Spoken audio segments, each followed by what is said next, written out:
안녕하십니까. 특허로 급등주를 열심히 찾아보는 특급 열차 진행을 맡은 아시아경제 유현석, TLT 특허법률사무소 엄정한 벨사입니다.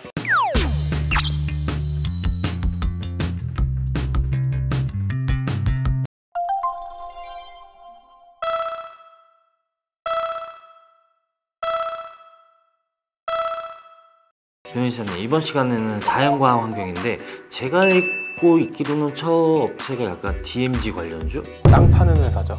아, 땅 파는 회사인가요? 네.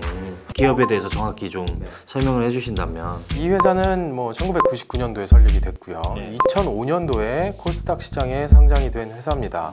이 회사의 이제 주업은 환경 생태 보건 사업이에요. 어떻게 보면은 토목, 건축 이런 쪽인데, 제가 그 조달청 심사를 하는데 식생 블록 이런 회사들이 굉장히 많이 조달청 신청을 합니다. 근데 이 자연과 환경 같은 경우에도 그런 쪽 수수 보도블록, 조류조, 생태 블록 이런 것들을 만드는 회사고요.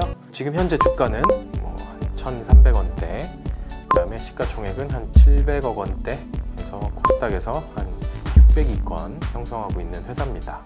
실적으로 보면 재작년 2018년이죠. 턴어라운드 했습니다. 2016년과 17년에는 적자였다가 2018년에는 흑자로 돌아섰고, 작년 전체 실적은 아직까지는 안 나온 상황. 자연과 환경이 좀 주목을 받았던 이유가 종로구에 출마하신 이낙연 전 총리께서 종로에 도시재생 사업을 추진하겠다 이렇게 이야기를 하시면서 관련된 테마주로 좀 주목을 받았는데요. 이낙연 총리랑 무슨 관련이 있는 거는 잘 모르겠고, 도시재생 사업을 할 때 항상 이 보도블록을 다시 깝니다. 그렇죠. 그리고 추가 경정 예산이라든가 이런 게 편성이 되면 도시재생이나 이런 것들에 좀 예산이 또 많이 가기 때문에 이 회사가 주목을 받는 거라고 생각을 합니다. 정책 테마주로 좀 엮여있는 그런 느낌이, 우리가 가장 많이 살펴보는 특허 부분은 좀 어땠는지. 자연과 환경은 출원한 특허 개수가 43개, 그 다음에 그 중에서 23개가 등록이 됐습니다. 꾸준하긴 했네요. 1년에 거의 한 두세 건 정도 꾸준하게 특허 출원을 하고 있습니다. 근데 최근에 5년간 좀 약한 모습, 특허 출원이 좀 보이지는 않고 있고요. 특허 개별적으로 봤을 때는 그렇게 원천 기술이라든가 좀 강력한 그런 권리 범위는 없어요. 하지만 그렇게 정부에 납품을 할 때 특허가 항상 평가 요소가 되기 때문에 꾸준한 특허를 확보하고 있는 상태입니다. 상표 쪽은 어떻게 해요? 상표는 총 출원 개수는 9개, 그 다음에 등록된 상표는 4건인데 최근에 등록을 받은 상표가 바로 이 회사 이름과 동일한 자연과 환경, 요게 이제 등록이 됐어요. 이게 좀 중요한 게 자연과 환경이라는 회사가 되게 많습니다. 조경 쪽에 그런 사장님들은 저 단어를 굉장히 좋아합니다. 좋아할 수밖에 없는 단어긴 하네요. 자연과 환경 주식회사 이런 회사가 우리나라에 되게 많아요. 근데 코스닥 상장사인 주식회사 자연과 환경이 지금 상표 등록을 받았기 때문에 조경, 그다음에 토목 쪽에 서비스업을 하시는 다른 자연과 환경 회사들은 회사명을 지금 바꿔야 되는. 소송 걸 수도 있는 거네요. 그렇습니다.